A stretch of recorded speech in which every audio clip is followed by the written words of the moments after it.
Hello बच्चा gang. तो इस वीडियो में डिस्कस करने वाले हैं अमीन्स चैप्टर का वन शॉट। यार इस वीडियो के अंदर मैं आपको वन शॉट कराऊंगा अमीन्स का, वो भी कम टाइम के अंदर। ये नहीं यार 2 से ढाई घंटे की वीडियो रहने वाली है, बिल्कुल नहीं।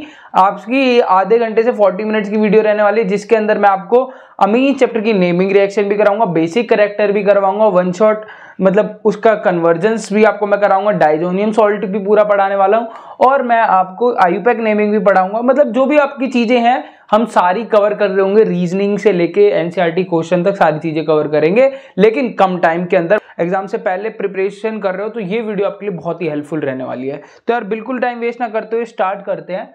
तो यार अमीन्स जो है ना, होते क्या है, अमीन्स है क्या, कार्बन और नाइट्रोजन के कंपाउंड्स को अमीन्स बोलते हैं। और ये प्रिपेयर कैसे होते हैं यार, अमोनिया जो है, अमोनिया के 3 हाइड्रोजन जुड़े होते हैं अमोनिया से। अब 3 हाइड्रोजन में से एक हाइड्रोजन हटा के अगर आप एल्काइल ग्रुप लगा दोगे तो जो कंपाउंड बनता है उसको हम बोलते हैं अमाइंस। ठीक है, अमाइंस। अब यार क्लासिफिकेशन पे मैं आ जाऊं तो उससे पहले बताऊं मैं, अमाइंस यार बेसिक कैरेक्टर के होते हैं। बेसिक इसलिए होते हैं क्योंकि यार इसके पे जो नाइट्रोजन होता है, नाइट्रोजन पे लोन पेयर्स होते हैं, और बेस आर दोज जिनके पास मतलब जो प्रोटॉन को एक्सेप्ट कर ले, और इनके पास लोन पेयर है तो इजिली प्रोटॉन एक्सेप्ट कर लेते हैं, हेंस अमीन्स आर बेस। तो बेसिक कैरेक्टर होता है इनका। क्लासिफिकेशन पे आऊं तो 1 डिग्री, 2 डिग्री, 3 डिग्री, और ये कुछ 2 कंपाउंड मैंने लिखे हैं जो कि एरोमेटिक कंपाउंड होते हैं। ठीक है, एनिलीन और बेंजीन डाइजोनियम सॉल्ट। ठीक है, अब ये देखो, अगर मैं 1 डिग्री की बात करूं तो 1 डिग्री के अंदर क्या है, नाइट्रोजन से डायरेक्ट कितने कार्बन जुड़े हुए हैं, 1 पर। लेकिन ये हेलो एल्केन्स और हेलो अरीन्स में हम क्या करते थे कि फंक्शनल ग्रुप से जो कार्बन जड़ा है उससे कितने कार्बन डायरेक्ट जुड़े हुए हैं, फिर वहां से हम डिग्री चेक करते थे। लेकिन यहाँ अमाइंस में ऐसा नहीं है। अमाइंस में नाइट्रोजन से जो कार्बन जुड़ा हुआ है ना, मतलब कितने कार्बन डायरेक्ट जुड़े हुए हैं, वो है हमारा, वहां से हम डिग्री चेक करते हैं। यहाँ पे 1 डिग्री है, नाइट्रोजन से 1 कार्बन जुड़ा हुआ है।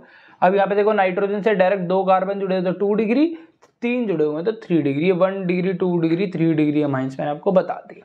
एक ये बड़ा इंपॉर्टेंट कंपाउंड है एनिलीन। अगर बेंजीन रिंग से NH2 ग्रुप जुड़ा हुआ हो तो इसको हम एनिलीन बोलते हैं। ठीक है, 1 डिग्री एरोमेटिक अमीन है वैसे। और ये है बहुत ही इंपॉर्टेंट, जिससे हम काफी और भी डेरिवेटिव्स, हम बहुत कन्वर्जेंस में ये पूरा BDC आएगा। बेंजीन पे अगर N2Cl ग्रुप जुड़ा हो तो उसको बोलते हैं बेंजीन डाइजोनियम क्लोराइड। ठीक है, तो ये था बेसिक इसका इंट्रोडक्शन। अब आते हैं आयुपैक नेमिंग पे। यहाँ से मोस्टली बहुत ही कम क्वेश्चंस देखने को मिलते हैं, स्टिल आपको पता होना चाहिए कि कैसे इसकी आयुपैक नेमिंग हमें करनी है। तो आयुपैक नेमिंग की अगर मैं बात करूँ तो यार यहाँ पे CH3 ट्वाइस CHNH2 है। अगर मैं इसको खोल के लिखूं तो ये CH3 CHNH2। तो यहाँ पे अगर मैं लॉन्गेस्ट चेन सिलेक्ट करते हैं तो 1 2। अब इसको नेमिंग कैसे करेंगे, 2 पे मिथाइल है तो आप कैसे लिखोगे इसको, 2 मिथाइल, 2 पे मिथाइल है, 2 मिथाइल, ये कितने रिंग है, 2 है तो इथेन, और अमीन कितने पे, 2 पे है तो 2 अमाइन। अब इसको हम ऐसे लिखेंगे 2 मिथाइल इथेनामाइन, इथेना 2 पे अमाइन है। ठीक है, 2 पे मिथाइल है, कितने की रिंग है, 2 की है, और 2 पे अमीन है, तो ये भी मेंशन हमें करना है। तो इस तरह आप नेमिंग करोगे। ऐसे ही अगर मैं इसकी नेमिंग करूं तो लॉन्गेस्ट चेन सिलेक्ट करेंगे 1 2 3। इसमें क्या है, 2 पे मिथाइल है। अगर मैं इसका नेम लिखूं तो 2 पे मिथाइल, 1 2 3, 3 नंबर की 2 पे मिथाइल है, और प्रोपेना अमीन कितने पे, 2 पे, 2 अमाइन। ठीक है, इस तरह से आपको इसकी नेमिंग करनी है, 2 मिथाइल प्रोपेन 2 अमीन। अब ये देखो, ये 2 थोड़े एरोमेटिक के हैं, इनको भी देख लेते हैं। अगर ये C6H5NH CH3 को, इसको मैं ऐसे भी लिख सकता हूं। ठीक है,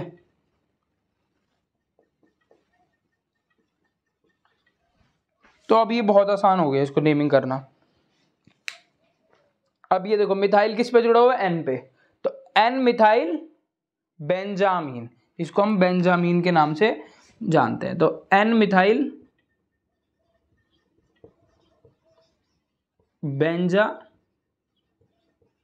बेंजामाइन। ठीक है, अब ये वाला देखो, ये बहुत ही इंपॉर्टेंट है। यहाँ पे M का मतलब है मेटा, मेटा पे मतलब ब्रोमो जो है मेटा पोजीशन पे है, और C6 है तो मतलब कि आपकी जो है बेंजीन रिंग होगी यहाँ पे। तो ये कुछ आपका इस तरह है, मेटा पे है तो ऑर्थो मेटा पैरा, ऐसे होता है ना। ओम प्रकाश, तो अगर मैं यहाँ पे एनिलीन है, अगर मैं इसको यहाँ पे ले लेता हूँ तो ऑर्थो मेटा आपका यहाँ आ जाएगा BR। तो अब अगर हम यहाँ से नेमिंग करें तो 1 2 तीसरे पे आ रहा है, तो 3 ब्रोमो एनिलीन, 3 ब्रोमो एनिलीन। ठीक है, क्योंकि हम NH2 मैंने बताया बेंजीन पे NH2 जुड़ा तो उसको एनिलीन बोलते हैं, और 3 पे ब्रोमो है तो 3 ब्रोमो एनिलीन। तो ये तो थी यार IUPAC नेमिंग। होप आपको समझ में आई होगी। इस तरह की जो है आप NCERT से 1-2 और प्रैक्टिस कर लेना, आपको ईजिली आप इसको कर सकते हो। अब आ जाते हैं यार हमारे तीसरे पोर्शन की तरफ, जो कि है solubility of amines and boiling point. तो यार सॉल्युबिलिटी पे आ जाऊं तो सॉल्युबिलिटी क्या है? अगर आप किसी भी कंपाउंड को पानी के अंदर डालते हो तो वो घुल जाता है तो वो सॉल्युबल है, और अगर वो नहीं घुलता है तो इनसॉल्युबल है। जैसे कि अगर आप सॉल्ट इन वाटर डालते हो तो सॉल्ट वाटर के अंदर सॉल्युबल, लेकिन अगर वहीं पे आप मिट्टी डालते हो या सैंड डालते हो तो वो सॉल्युबल नहीं है, तो वो इनसॉल्युबल है। तो सॉल्युबिलिटी यार डिपेंड करती है, alkyl amines react with water to form intramolecular hydrogen bonding with water. Alkyl amines जो है, अल्काइल का मतलब जो आपके ये CH3 है, ठीक है, जो एलिफेटिक होते हैं। अल्काइल अमीन्स जो है रिएक्ट कर लेते हैं वाटर के साथ और हाइड्रोजन बॉन्डिंग बना लेते हैं। ये देखो मैंने आपको बना के भी दिखाई है, जो ये डॉटेड होते हैं ना वो हाइड्रोजन बॉन्डिंग। जैसे कि आप देखोगे कि नाइट्रोजन के साथ जो है डॉटेड दिखाया हुआ है और ऑक्सीजन के साथ दिखा हुआ है, क्योंकि नाइट्रोजन और ऑक्सीजन हाइड्रोजन बॉन्डिंग में पार्टिसिपेट करते हैं, इसलिए उनके साथ डॉट लगा हुआ है।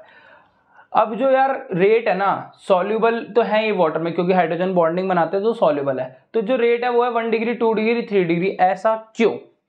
ऐसा इसलिए यार क्योंकि अब आप देखोगे सॉल्युबिलिटी का यार ऐसे है। अब यहाँ पे देखो, यहाँ पे सबसे ज्यादा सॉल्युबल 1 डिग्री है, देन 2 डिग्री, देन 3 डिग्री। ऐसा क्यों? क्योंकि यार आप देख रहे हो ये जो CH3 है ना, यहाँ पे ये हाइड्रोफोबिक पार्ट है। हाइड्रोकार्बन्स आर हाइड्रोफोबिक, क्योंकि वो हाइड्रोकार्बन्स आपके नॉन पोलर होते हैं, नॉन पोलैरिटी नहीं होती उन पे, ये नॉन पोलर होते हैं, non polar are insoluble in water. तो यहाँ पे आप देख रहे हो कि 1 डिग्री के अंदर देखो एक ही CH3 है, तो हाइड्रोफोबिक पार्ट कम है, लेकिन यहाँ पे हाइड्रोफोबिक पार्ट बढ़ रहा है। हाइड्रोफोबिक पार्ट बढ़ रहा है तो यार ऑब्वियसली इनसॉल्युबिलिटी बढ़ेगी। और यहाँ पे भी देखो, यहाँ पे 3 डिग्री में तो और ज्यादा बढ़ गया हाइड्रोफोबिक पार्ट। इसीलिए जो ऑर्डर है वो 1 degree, then 2 degree, then 3 degree, क्योंकि हाइड्रोफोबिक पार्ट जैसे जैसे बढ़ रहा है वैसे वो जो कंपाउंड है वो उसकी इनसॉल्युबिलिटी भी बढ़ रही है। Aniline is insoluble. ये क्वेश्चन आता है कि अल्काइल अमीन तो सॉल्युबल है, लेकिन एनिलीन इनसॉल्युबल क्यों है?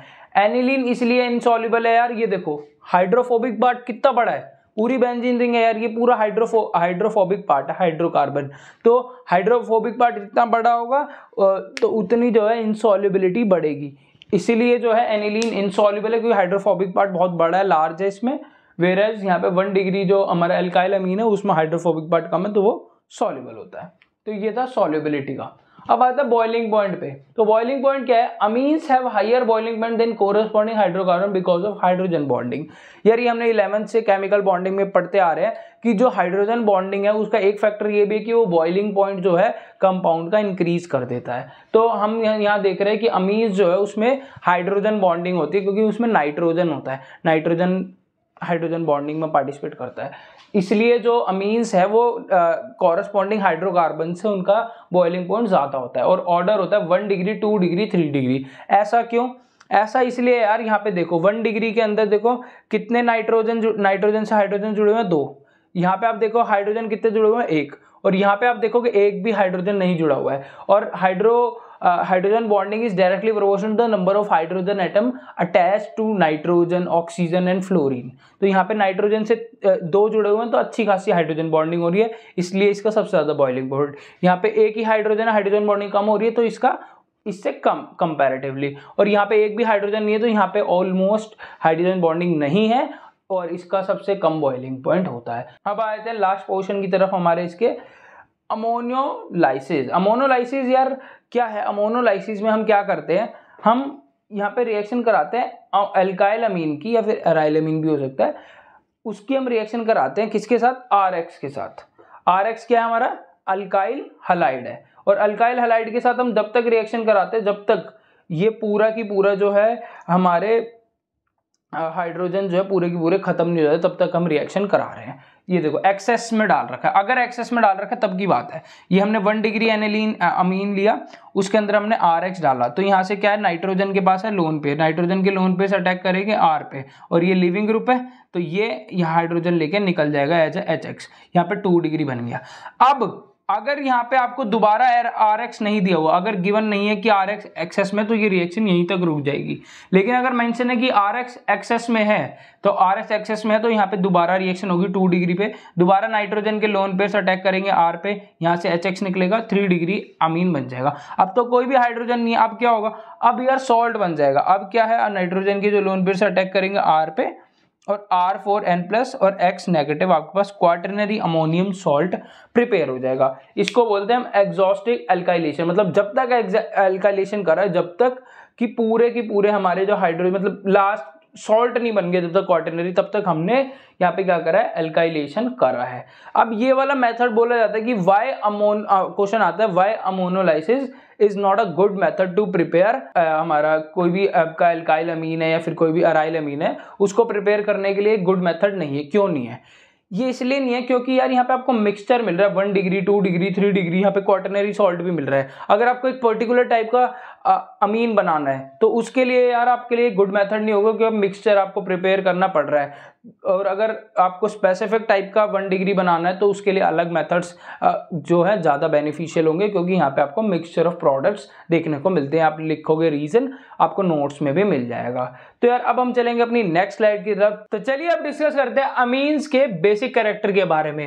यार बेसिक कैरेक्टर पे बहुत ही फ्रीक्वेंटली क्वेश्चन CBSE बोर्ड्स के अंदर और डिफरेंट नीट एग्जाम्स के अंदर भी पूछे जाते हैं, तो ये बहुत ही इंपॉर्टेंट पार्ट है, इसको बहुत ही ध्यान से आपने सुनना है, ठीक है। तो बेसिक कैरेक्टर सबसे पहले तो यार अमीन्स आर बेसिक नेचर के होते हैं, ठीक है। Amines are Lewis based due to the presence of lone pair of electron on N atom. Nitrogen यार इलेक्ट्रोनेगेटिव एलिमेंट है, उस पर लोन पेयर्स होते हैं, और लोन पेयर्स का मतलब कि वो नाइट्रोजन जो एटम है ईजिली अवेलेबल है फॉर द प्रोटोनेशन, और बेस क्या होता है, वो जो प्रोटोन को एक्सेप्ट करे। तो यहाँ से अमीन्स क्या हो गया, हमारा लेविस बेस हो गया। अब पहला क्वेश्चन जो आपके पेपर में आता है वो आता है aliphatic amines are more basic than ammonia, why? तो ऐसा इसलिए होता है क्योंकि यार एलिफेटिक अमीन्स के अंदर आपको प्लस आई इफेक्ट देखने को मिलता है अल्काइल ग्रुप का। अल्काइल ग्रुप यार इलेक्ट्रॉन रिच ग्रुप होते हैं, जो कि इलेक्ट्रॉन प्रोवाइड करते हैं नाइट्रोजन को, मतलब कि इलेक्ट्रॉन डेंसिटी को बढ़ाते हैं। अब इलेक्ट्रॉन डेंसिटी बढ़ाएंगे तो यार जो प्रोटोन है, मतलब वो प्रोटोनेशन के लिए इजीली अवेलेबल हो जाएगा, और जितना ज़्यादा प्रोटोनेशन के लिए इजीली अवेलेबल होगा उतना ज़्यादा बेसिक कैरेक्टर होगा।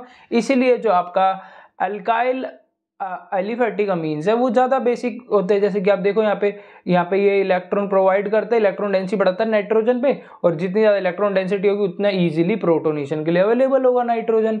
जबकि ऐसा यहाँ पे ऐसा कुछ भी नहीं होता है, इसलिए जो हमारा aliphatic amines are more basic than ammonia. अब जो ऑर्डर है ना हमारा 1 डिग्री 2 डिग्री 3 डिग्री में सबसे ज़्यादा कौन होगा, 3 डिग्री अमीन सबसे ज़्यादा basic, then 2 degree amine, then 1 degree. क्यों? क्योंकि 3 डिग्री में क्या होता है, तीन जो हमारे अल्काइल ग्रुप है इलेक्ट्रॉन प्रोवाइड करते हैं नाइट्रोजन को, और जितने ज़्यादा इलेक्ट्रॉन होंगे उतना ज़्यादा हमारा प्रोटोनेशन के लिए अवेलेबल होगा। इसलिए 3 degree then 2 degree then 1 degree. Plus I effect की वजह से हमारा ये जो ऑर्डर होता है, ये ऑर्डर रहता है हमारा गैसियस फेज के अंदर रहता है। गैसियस फेज के अंदर 3 डिग्री 2 डिग्री 1 डिग्री। तो क्यों? क्योंकि प्लस आई इफेक्ट। अब यार यही अगर हम एक्वस फेज के अंदर पूछ ले कि what is the basic character of amines in aqueous phase, तो वो टोटली डिफरेंट रहता है एज कंपेयर टू वन जो हमारा गैसियस फेज के अंदर रहता है। और हम ये मैं आपको समझाने वाला हूँ। देखो अगर आपसे एक्वस फेज में पूछा जाता है तो उसके लिए ना हमें सबसे पहले यहाँ पे 2 फैक्टर आएंगे, वैसे तो 3 ही होते हैं, लेकिन यहाँ पे मेजरली मैं 2 को बताऊंगा, 2 से ही कंक्लूजन हो जाता है। दो फैक्टर रिस्पॉन्सिबल होंगे, पहला प्लस आई इफेक्ट, दूसरा एच बॉन्डिंग। यार जैसे आप पानी के अंदर डालते हो ना यार एलिफेटिक अमीन्स को, तो वहां पे आपको हाइड्रोजन बॉन्डिंग भी देखने को मिल जाती है, क्योंकि हाइड्रोजन का और नाइट्रोजन का बॉन्ड बनता है तो हाइड्रोजन बॉन्डिंग हो जाती है। तो जैसे ही आप पानी के अंदर डालते हो तो हाइड्रोजन बॉन्डिंग वाला फैक्टर भी क्या हो जाता है, जनरेट हो जाता है। तो प्लस आई इफेक्ट तो हमें पता है कि भाई 3 डिग्री 2 डिग्री 1 डिग्री होता है। और हाइड्रोजन बॉन्डिंग का मैंने आपको अभी पीछे ही बताया था जहां हमने सॉल्युबिलिटी का डिस्कस कर रहा था कि 1 डिग्री सबसे ज्यादा हाइड्रोजन बॉन्डिंग होती है, 1 डिग्री सबसे ज्यादा soluble, then 2 degree, then 3 degree. और यहाँ पे हम बात करें कि बेसिक कैरेक्टर की, तो बेसिक कैरेक्टर भी क्या होगा, अगर हाइड्रोजन बॉन्डिंग सबसे ज्यादा किसमें होती है, 1 डिग्री 2 डिग्री 3 डिग्री। तो यहां से कंक्लूजन क्या निकल रहा है कि 2 डिग्री 1 डिग्री से भी ज्यादा है और 2 डिग्री 3 डिग्री से भी ज्यादा है। According two plus I effect 2 degree हमारा 1 डिग्री से ज्यादा है, और अकॉर्डिंग टू एच बॉन्डिंग हमारा 2 डिग्री 3 डिग्री से ज्यादा। इसका मतलब क्या हो गया, 2 डिग्री द मोस्ट बेसिक। मतलब ये कंक्लूजन निकल चुका है जो 2 डिग्री अमीन्स होंगे वो सबसे ज्यादा बेसिक कैरेक्टर के होंगे इन एक्वस फेज। अब बचा 1 डिग्री और 3 डिग्री में कंपटीशन। तो 1 डिग्री और 3 डिग्री में यार कैसे पता चलेगा हमें, क्योंकि दो फैक्टर है, एक फैक्टर बोल रहा है 3 डिग्री, एक फैक्टर कह रहा है 1 डिग्री है। तो यहाँ पे हमारा एक नया फैक्टर इंट्रोड्यूस होता है, स्टीरिक फैक्टर। मतलब कि भीड़ भाड़ से अब हम बताएंगे कि कौन सा हमारा ज्यादा क्या रहेगा, बेसिक कैरेक्टर रहेगा। तो उसके लिए दो केस है, अगर हमारा R जो है C1 के इक्वल है, मतलब कि R जो है मिथाइल ग्रुप है, तो मतलब कि स्टीरिक हिंड्रेंस है ही नहीं, और स्टीरिक हिंड्रेंस नहीं है तो 1 डिग्री को कौन फेवर करता है, एच बॉन्डिंग। ठीक है, तो यहाँ में हमारा आ जाएगा 2 डिग्री 1 डिग्री और 3 डिग्री। यहाँ पे देखो ना CH3 ग्रुप अगर हम मान लेते हैं तो CH3 ग्रुप यार कहाँ भीड़ भाड़ करेगा, इसीलिए हमारा जो ऑर्डर होता है 2 डिग्री 1 डिग्री 3 डिग्री, क्योंकि एच बॉन्डिंग उसमें इजीली हो जाएगी, एच बॉन्डिंग हो जाएगी क्योंकि भीड़ भाड़ कम होगी। अब आ जाता है दूसरा केस, अगर जो हमारा C1 से ज्यादा है R, तो R अगर C1 से ज्यादा है तो ऑब्वियसली स्टीरिक हिंड्रेंस होगी, स्टीरिक हिंड्रेंस होगी तो एच बॉन्डिंग नहीं बन पाएगी, और एच बॉन्डिंग नहीं बन पाएगी जो तो हमारा जो फैक्टर डोमिनेट करेगा वो प्लस आई इफेक्ट डोमिनेट करेगा, और प्लस आई इफेक्ट करेगा तो 2 degree then 3 degree then 1 degree. तो ये बात आपको ध्यान रखें, अगर इक्वल होगा तो हमारा हाइड्रोजन बॉन्डिंग फेवर करेगा, और अनइक्वल होगा तो हमारा प्लस आई इफेक्ट डोमिनेट करेगा। तो ये बहुत ही अच्छे से आपको ध्यान रखना है। अब यार नेक्स्ट प्लान की वजह से मैं आपको ये एक चीज और बता देता हूँ, कई बार पूछा जाता है एरोमेटिक अमीन्स और एलिफेटिक अमीन्स में कौन ज्यादा बेसिक है, तो इसमें आ जाते हैं यार एलिफेटिक अमीन्स जो है हमारे ज्यादा बेसिक है as compare to aromatic amines. क्योंकि एरोमेटिक अमीन्स यार हमारे एनिलीन आ जाता है, जिसके अंदर एनिलीन यार क्या करता है, रेजोनेंस शो करता है। रेजोनेंस शो करता है जो उसके लोन पेयर्स होते हैं नाइट्रोजन के, वो रेजोनेंस में पार्टिसिपेट कर लेते हैं। रेजोनेंस में पार्टिसिपेट कर लेते हैं, जो आने वाला प्रोटोन है वो मतलब वो इजीली प्रोटोनेशन के लिए अवेलेबल नहीं होता है एनिलीन, क्योंकि इलेक्ट्रॉन्स रेजोनेंस में आते हैं। जबकि एलिफेटिक अमीन्स में ऐसा कुछ भी नहीं होता, जो प्रोटॉन्स है मतलब लोन पेयर्स हैं उस पे इजीली प्रोटोनेशन हो जाता है। इसलिए जो एरोमेटिक अमीन्स है लेस बेसिक होते हैं एलिफेटिक से। अब यार आ जाता है इफेक्ट ऑफ सब्स्टिट्यूएंट। अगर इलेक्ट्रॉन रिच ग्रुप आपका एनिलीन से लगा हुआ है, लाइक CH3 है, OCH3 है, NH2 है, ये सारे इलेक्ट्रॉन रिच ग्रुप है, इलेक्ट्रॉन डोनेटिंग ग्रुप है। ये इलेक्ट्रॉन डोनेटिंग ग्रुप है, इलेक्ट्रॉन अगर बढ़ेंगे, इलेक्ट्रॉन डेंसिटी अगर नाइट्रोजन पे बढ़ेगी तो ऑब्वियसली क्या होगा, हमारा प्रोटोनेशन के लिए इजीली अवेलेबल बेसिक कैरेक्टर बढ़ेगा। तो इलेक्ट्रॉन रिच ग्रुप तो बेसिसिटी बढ़ाएंगे, और अगर इलेक्ट्रॉन विड्रॉइंग ग्रुप एनिलीन से लगा हुआ है, लाइक आपका नाइट्रो ग्रुप हो गया, साइनाइड ग्रुप हो गया, COOH ग्रुप हो गया, हालाइड्स हो गए हमारे, अगर ऐसे ग्रुप आपके एनिलीन से लगे हुए हैं तो ये इलेक्ट्रॉन विड्रॉइंग ग्रुप होते हैं, और इलेक्ट्रॉन विड्रॉइंग ग्रुप डिक्रीज करेंगे। अगर यार इलेक्ट्रॉन नाइट्रोजन से हट ही जाएंगे तो प्रोटोनेशन के लिए कैसे अवेलेबल होगा, और प्रोटोनेशन के लिए अवेलेबल नहीं होगा तो बेस नहीं होगा। ठीक है, तो वो हमारा इलेक्ट्रॉन विड्रॉइंग ग्रुप बेसिसिटी घटाते हैं, इलेक्ट्रॉन रिच ग्रुप हमारे बेसिसिटी बढ़ाते हैं। तो ये था हमारा यार पूरा बेसिक कैरेक्टर पे, होप आपको अच्छे से समझ में आया होगा। इसके नोट्स भी डिस्क्रिप्शन में मिल जाएंगे। अब आए थे हमारी इंपॉर्टेंट नेमिंग रिएक्शन पे, that is Hoffmann bromamide degradation. आपको नाम से क्लियर हो रहा है कि यार कुछ डिग्रेड हो रहा होगा, और ब्रोमोमाइड मतलब कुछ ब्रोमीन का यूज हो रहा होगा, और ब्रोमामाइड मतलब अमाइड से शुरू होगा। ब्रोमामाइड मतलब अमाइड से शुरू होगा, ब्रोमीन की प्रेजेंस में होगा और कुछ डिग्रेड होगा। ठीक है, तो यहां से हम देखेंगे हॉफमैन ब्रोमाइड डिग्रेडेशन। तो अमाइड हमारा यूज कर रहे हैं हम यहाँ पे, जो अमाइड लेंगे वो 1 डिग्री अमाइड लेंगे, एलिफेटिक भी ले सकते हैं और एरोमेटिक भी। एरोमेटिक का मैंने एग्जांपल लिया है। एरोमेटिक में यार हमने ब्रोमामाइड है तो Br2KOH का यूज कर रहे हैं, Br2KOH। Br2KOH की प्रेजेंस में क्या होगा, यहाँ से CO निकाल दो, ये जो अमाइड का CO है वो निकल जाएगा, खाली एनिलीन आपको मिल जाएगा, 1 डिग्री अमीन आपको यहाँ पे मिलेगा। और उसके अलावा साइड प्रोडक्ट 2KBr H2 और K2Cr CO3 आपको मिलेगा, ये आपको याद करना पड़ेगा। या आप देख भी सकते हो कि यार Br2 और KOH के कॉम्बिनेशन से क्या प्रोडक्ट मिल सकते हैं, वाटर मिल सकता है, KBr मिल सकता है, K2CO3 मिल सकता है। बस आपको ध्यान रखना है अमाइड से अमीन में कन्वर्ट करने के लिए ऑफमेट ब्रोमोमेट डिग्रेडेशन यूज होती है और कार्बन का एक नंबर कम हो रहा है। यहाँ पे देखो कार्बन कितने थे 6 और ये 7 थे, यहाँ पे कितने हैं 6 हैं। तो अगर अमाइड से अमीन में कन्वर्ट करना और एक कार्बन लेस चाहिए तो ऑफमैन ब्रोमोमेट डिग्रेडेशन का यूज करेंगे। इंपॉर्टेंट नेमिंग रिएक्शन है, कन्वर्जेंस में यूज होती है, मैं आपको कन्वर्जन कराऊंगा तो आपको पता चलेगा। अब आते हैं हम हिंसबर्ग टेस्ट के ऊपर। हिंसबर्ग टेस्ट यार काफी इंपॉर्टेंट है। ये हमारा टेस्ट 1 डिग्री 2 डिग्री और 3 डिग्री अमीन्स को डिस्टिंग्विश करने के लिए यूज होता है। आपने टॉलरेंस टेस्ट पढ़े होंगे, फेलिंग टेस्ट पढ़े होंगे, इसमें हम कलर के बेसिस पे बताते हैं, डिस्टिंग्विश करते हैं एल्डिहाइड को कार्बोनिल कंपाउंड्स को। लेकिन ये एक अकलौता ऐसा टेस्ट है जो कि सॉल्युबिलिटी के बेसिस पे कि कोई कंपाउंड सॉल्युबल है कि नहीं उसके बेसिस पे डिस्टिंग्विश करता है। तो उसके लिए हमें क्या करना होगा, हिंसबर्ग रिएजेंट होता है बेंजीन सल्फोनिल क्लोराइड। बेंजीन से अगर SO2Cl जुड़ा हो तो हम उसे बेंजीन सल्फोनिल क्लोराइड बोलते हैं। अब 1 डिग्री के अंदर क्या होगा, 1 डिग्री एनिलीन लिया मैंने, अमीन लिया, 1 डिग्री अमीन लिया और उसके साथ हमने हिंसबर्ग रिएजेंट का यूज करा तो कुछ नहीं होगा, यहां से आपका HCl निकाल दो और जो भी चीजें जोड़ दो। यहां से HCl निकल गया और SO2 के साथ ये NHCH3 जोड़ दो तो यहाँ पे हमारा ये वाला कंपाउंड बन जाएगा। और अब ये जो कंपाउंड आपका बना है ना, ये कंपाउंड को अगर आप एल्कली के अंदर डालोगे, एल्कली सबको पता है यार, एल्कली हम किसको कहते हैं, बेस को हम एल्कली कहते हैं, लाइक KOH NaOH। एक्वस हमारा जो होता है aqueous NaOH aqueous KOH, aqueous NaOH या KOH के अंदर आप इस कंपाउंड को डालोगे तो यार ये जो कंपाउंड है वो सॉल्युबल होगा। लेकिन अगर आप 2 डिग्री के अंदर 2 डिग्री की रिएक्शन करवाए, अब 2 डिग्री अमीन लिया, हिंसबर्ग रिएजेंट के साथ रिएक्शन करा, यहाँ से आपने सेम HCl निकाल दिया। अब ठीक है, HCl निकाला, जो बचा ये वाला ग्रुप, ये पूरा ग्रुप आके इससे जुड़ गया, आपका कंपाउंड बना। अब ये जो कंपाउंड है यार ये इनसॉल्युबल होगा एल्कली के अंदर, एल्कली के अंदर KOH और NaOH के अंदर अगर आप इसको डालोगे तो ये इनसॉल्युबल होगा। और बात करो 3 डिग्री किसकी, 3 डिग्री अमीन की, और 3 डिग्री अमीन के साथ तो ये रिएक्शन शो ही नहीं करता। हिंसबर्ग रिएजेंट जो है हमारा बेंजीन सल्फोनिल क्लोराइड 3 डिग्री का रिएक्शन ही शो नहीं करता। 1 डिग्री रिएक्शन भी शो करेगा, सॉल्युबल भी होगा, 2 डिग्री रिएक्शन शो करेगा पर इनसॉल्युबल होगा, 3 डिग्री रिएक्शन भी शो नहीं करेगा। तो इस तरह आप 1 डिग्री 2 डिग्री और 3 डिग्री अमीन्स को डिस्टिंग्विश कर सकते हो। काफी इंपॉर्टेंट टेस्ट है यार, होप आपको अच्छे से समझ में आया होगा। अब हम चलेंगे अपने नेक्स्ट सेक्शन की तरफ। चलिए अब डिस्कस करते हैं गैब्रियल थैलेमाइड रिएक्शन या फिर गैब्रियल थैलेमाइड सिंथेसिस। यार ये काफी इंपॉर्टेंट रिएक्शन है, इससे रीजनिंग क्वेश्चन भी आता है और डायरेक्ट रिएक्शन भी आती है इससे। तो गैब्रियल थैलेमाइड सिंथेसिस यार मैं आपको सबसे पहले बता देता हूँ, Gabriel phthalimide synthesis 1 degree aliphatic amines को प्रिपेयर करने के लिए यूज होता है। कई बच्चों को लगता है पता नहीं ये क्या रिएक्शन हो रही है, यहाँ पे फिर यहाँ पे लास्ट में ये बन रहा है। भाई लास्ट में ये नहीं बन रहा, लास्ट में मेन प्रोडक्ट ये है आपका 1 डिग्री अमीन।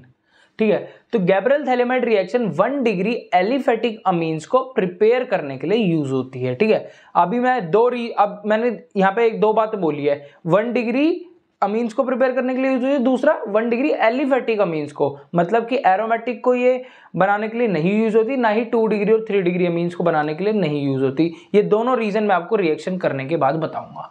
तो सबसे पहले आपको इसमें क्या याद रखना है, ये जो आपका रिएजेंट है जिससे रिएक्शन स्टार्ट हो रही है, गैब्रियल थैलेमाइड रिएक्शन है तो मतलब थैलेमाइड कुछ होगा। थैलेमाइड क्या है, थैलेमाइड आपका ये वाला जो रिएजेंट है इसको हम थैलेमाइड बोलते हैं। बेंजीन रिंग से 2 आपको कार्बन लगाने, कार्बोनिल कार्बन है, दोनों की दोनों कार्बोनिल कार्बन को आप दोनों को अटैच कर देना है थ्रू NH, इसको हम बोलते हैं थैलेमाइड कंपाउंड। ये कंपाउंड याद रख लो।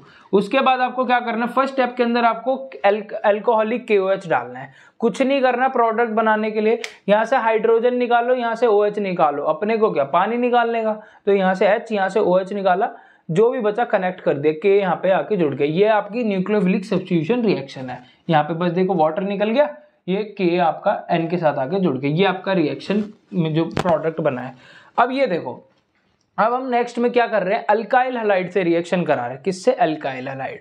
अब हमारा जो ये है न्यूक्लियोफाइल जो है N है, N पे आ गया नेगेटिव चार्ज, और नेगेटिव चार्ज मतलब कि उसको जहाँ पे इलेक्ट्रॉन्स होंगे वहां पे अटैक करेगा। अल्काइल क्या होता है, इलेक्ट्रॉन रिच ग्रुप होता है, इस पर अटैक करा तो हमारा यहाँ से लीविंग ग्रुप जो हमारा हैलाइड है ये निकल गया, और यहाँ पे जो रिएक्शन होगी, ये जो प्रोडक्ट बना आपका ऐसे बना है, CO का CO है, बस आपका K की जगह R आ गया, के की जगह R आ गया। अब ये जो कंपाउंड है ना, इसके हमने लास्ट में एक्को NaOH डाला है, यहाँ पे 2 आएंगे वैसे यूनिट्स, ठीक है, क्योंकि 2 कार्बोनिल है। ध्यान से समझना है इसको, ठीक है।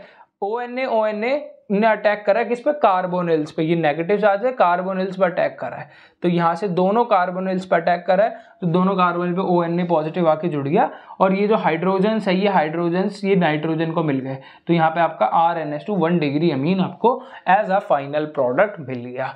अब यहाँ पे कई बार NaOH की जगह वाटर डाल देते हैं, तो कुछ नहीं होगा, वाटर डालोगे तो यहाँ पे आपको थैलिक एसिड मिल जाएगा, Na पॉजिटिव की जगह COOH मिलेगा, इसको थैलिक एसिड बोलते हैं।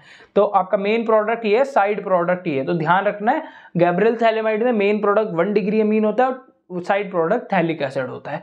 अब आपके 2 क्वेश्चन, 2 डिग्री और 3 डिग्री यार इससे इसलिए नहीं बन सकते क्योंकि 2 डिग्री और 3 डिग्री अगर हम इसमें बनाते हैं तो हमें इम्प्योर कॉन्टैमिनेट प्रोडक्ट मिलते हैं, मतलब कि 2 डिग्री और 3 डिग्री इम्प्योर प्रोडक्ट्स होते हैं, प्योर नहीं मिल पाते, इसलिए हम इसको गैब्रियल थैलेमाइड से प्रिपेयर नहीं करते। दूसरा यार, हम यहाँ पे एलिफेटिक अमीन्स ही, यहाँ पे हमने अल्काइल हैलाइड लिया है ना, यहाँ पे हमने हमारा अल्काइल हैलाइड है, अराइल हैलाइड नहीं है, तो हमने अराइल क्यों नहीं लिया है, अराइल यार इसलिए नहीं लिया है हमने यहाँ पे, अगर हम यहाँ पे अराइल ले लेते हैं तो अराइल पे ये जो हमारा नाइट्रोजन, यहाँ पे हमारा नाइट्रोजन है, ये नाइट्रोजन जब अराइल पे अटैक करेगा ना यार, ये देखो अगर ये इस तरह है ना, और ये नाइट्रोजन अगर आप अराइल पे अटैक करेगा तो ये यहाँ से यार क्लोरीन को इतनी जल्दी नहीं छोड़ पाएगा, क्योंकि क्लोरीन इस कार्बन पे और क्लोरीन पे पार्शियल डबल बॉन्ड करेक्टर होता है, sp2 हाइब्रिडाइजेशन होती है, तो इजीली यार ये वाला जो बॉन्ड है ये टूट नहीं पाता है, इजीली जो हमारा क्लोरोबेंजीन होते हैं, मतलब हैलाइड वाले बेंजीन्स होते हैं, वो जो है इजीली सब्स्टिट्यूशन रिएक्शन शो नहीं करते हैं due to partial double bond character, इसलिए जो है यहाँ पे हमारा एरोमेटिक अमीन्स हमने यूज नहीं किया है। तो अब गैब्रियल थैलेमाइड के बाद आते हैं यार बड़ा ही इंपॉर्टेंट कार्बाइल अमीन टेस्ट, कार्बाइल अमीन रिएक्शन, या आइसोसाइनाइड टेस्ट के नाम से भी ये जाना जाता है। तो इसमें क्या होता है, हमने रिएक्शन के अंदर 1 डिग्री अमीन लेते हैं, 1 डिग्री अमीन हमारा एलिफेटिक भी हो सकता है और एरोमेटिक भी हो सकता है। 1 डिग्री अमीन के अंदर जब आपने, यहाँ पे मैंने एनिलीन का एग्जांपल लिया, एनिलीन के अंदर जब क्लोरोफॉर्म डालते हो in the presence of 3 KOH, alcoholic KOH है, अब 3 KOH है, यहाँ पे 3Cl है तो 3 KCl निकल जाएगा, यहाँ से और क्या निकल सकता है, वाटर निकल जाएगा, और यहाँ पे जो कंपाउंड बनता है ना यार, आइसोसाइनाइड टेस्ट है, तो मतलब जो कंपाउंड बनता है वो भी आपका कुछ आइसोसाइनाइड से रिलेटेड होगा, तो यहाँ पे फिनाइल आइसोसाइनाइड बनता है, फिनाइल आइसोसाइनाइड। अब जो आइसोसाइनाइड्स के कंपाउंड होते हैं ना यार, वो फॉल स्मेल, मतलब कि गंदी स्मेल आती है उसमें से, तो वो गंदी स्मेल अब कब आ रही है, जब हमने 1 डिग्री अमीन लिया। 1 डिग्री अमीन में हमने क्या करा, क्लोरोफॉर्म और KOH डाला, तो हमें आइसोसाइनाइड मिला, फिनाइल आइसोसाइनाइड, जिसकी गंदी स्मेल है, फॉल स्मेलिंग कंपाउंड।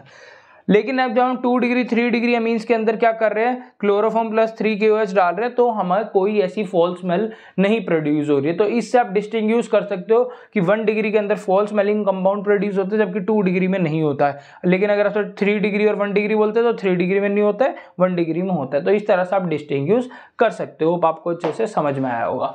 अब आ जाते हैं यार, ये एक रिएजेंट चार्ट है जो कि वेरी वेरी इंपॉर्टेंट है, इससे आपको जरूर क्वेश्चंस देखने को मिलेंगे। ये हमारा एलिफेटिक का, एरोमेटिक का भी मैं आपको कराऊंगा।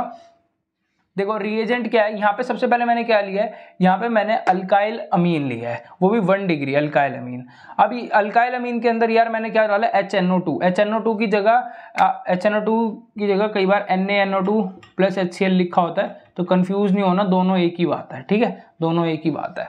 तो 0 से 5 डिग्री सेल्सियस के अंदर जब NaNO2 HCl डालता हूँ तो हमारा क्या होता है, ये NH2 की जगह N2Cl आके लग जाता है, और इस वाली रिएक्शन को हम बोलते हैं डायजेटाइजेशन। क्या बोलते हैं, डायएजोटाइजेशन।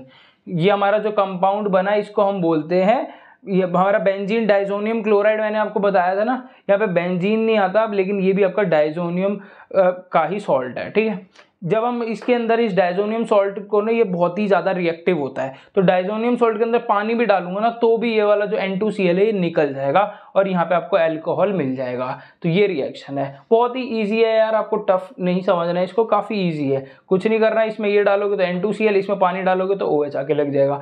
अब ये देखो, अब ये वाला कंपाउंड, अब ये वाली रिएक्शन से आप बहुत ज़्यादा फैमिलियर हो गए, ये अमाइड है, हॉफमैन ब्रोमाइड डिग्रेडेशन पढ़ाई थी, तो हमने अमाइड के अंदर जब NaOH Br2 डालूंगा,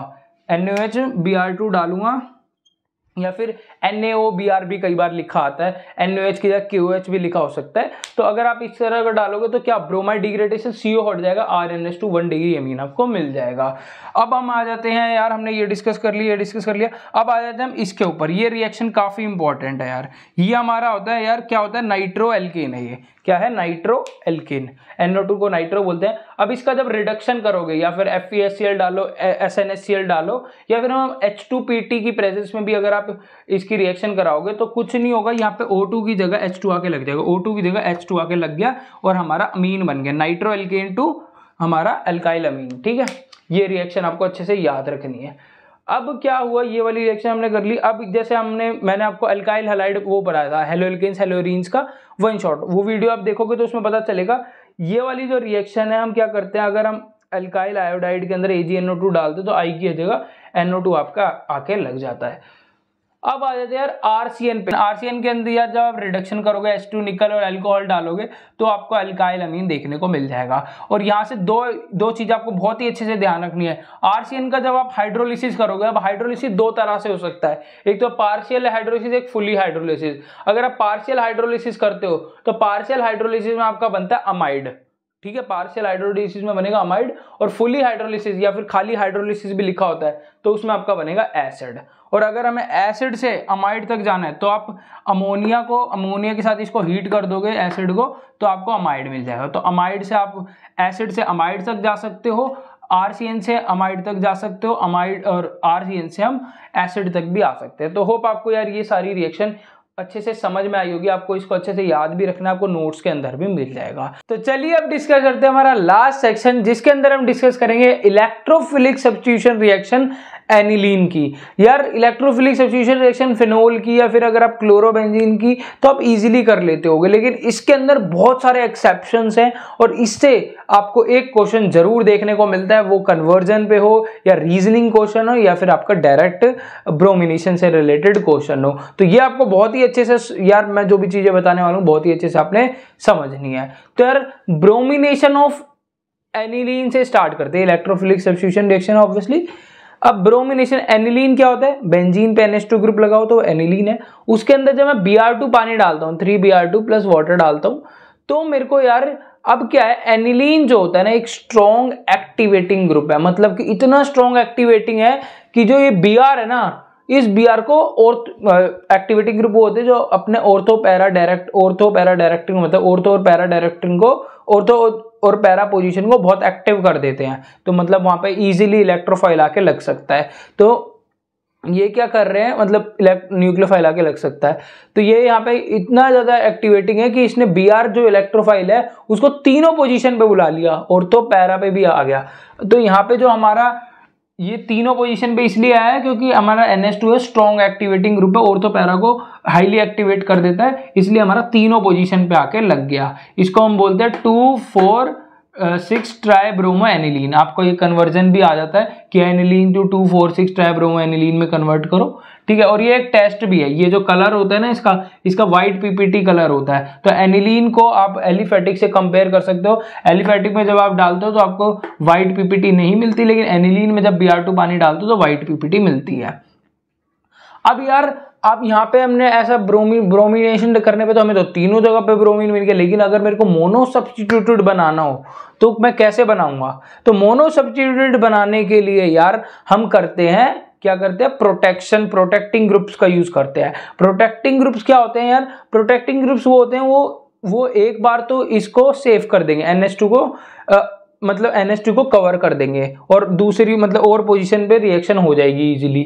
उसके बाद में वो उनमें रिएक्शन होके वो वापस NH2 में कन्वर्ट हो जाता है। कैसे, अब यहाँ में हमने लिया एसिटिक एनहाइड्राइड। एसिटिक एनहाइड्राइड लूंगा तो एसिटिक एनहाइड्राइड का जो क्लीवेज होता है वो यहाँ से होता है। ठीक है, OCO-CH3 बाहर निकल जाता है और ये जो CO-CH3 है ये आके N पे लोन पेयर्स पर अटैक करता है इनके, और यहाँ पे जो कंपाउंड बनता है NHCO-CH3 बन जाता है। ठीक है, ये NHCO3 में जब आप Br2 एसिड की प्रेजेंस में Br2 डालोगे ना तो अब आपका इजीली Br जो है पैरा पोजीशन पे आके लग जाएगा।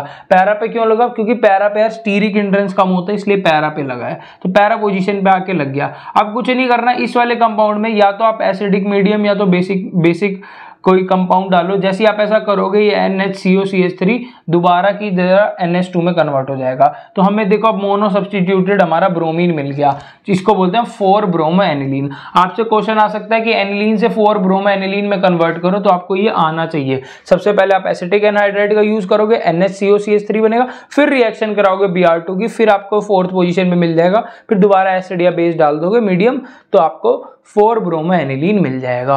अब नाइट्रेशन पे, अब ये देखो कितना एक्सेप्शन था इसके ब्रोमिनेशन में। अब नाइट्रेशन में भी एक्सेप्शन है भाई। जब हम एनिलीन के अंदर HNO3H2SO4 डालते हैं 288 केल्विन पे, तो यार मेटा भी मिल जा रहा है हमें, पैरा भी मिल रहा है, मेटा भी मिल रहा है और हमें ऑर्थो भी मिल रहा है, मतलब तीनों कंपाउंडों का मिक्सचर मिल रहा है हमको। और ऐसा कैसे हो सकता है जबकि ये हमारा जो एनिलीन है वो ऑर्थो पैरा डायरेक्टरिंग ग्रुप है, कैसे हमें जो मेटा है वो 47% मिल रहा है? How it is possible? तो NH2 क्वेश्चन आता है, NH2 is ortho para directing yet gives 47% meta product, ठीक है, आफ्टर नाइट्रेशन। तो ऐसा क्यों होता है? क्योंकि जो एनिलीन है, एनिलीन के अंदर यार हम एसिड डाल रहे हैं, तो एसिड मीडियम की प्रेजेंस में ये NH2 जो है ये NH3 पॉजिटिव में कन्वर्ट हो जाता है। और NH3 पॉजिटिव मतलब कि हाईली हमारा जो होता है इलेक्ट्रॉन विड्रॉइंग ग्रुप है, इलेक्ट्रॉन विड्रॉइंग ग्रुप और मेटा डायरेक्टिंग।